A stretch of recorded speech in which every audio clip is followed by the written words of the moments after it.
Mga we are not paid by the Marcos. No.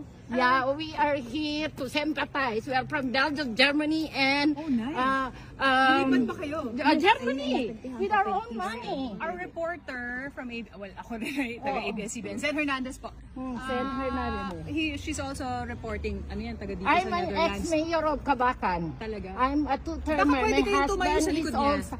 also a mayor. hindi. And Gagamitin niyo lang kami eh. Bakit naman? Kayo kay Duterte, diba? Oh, Against kayo.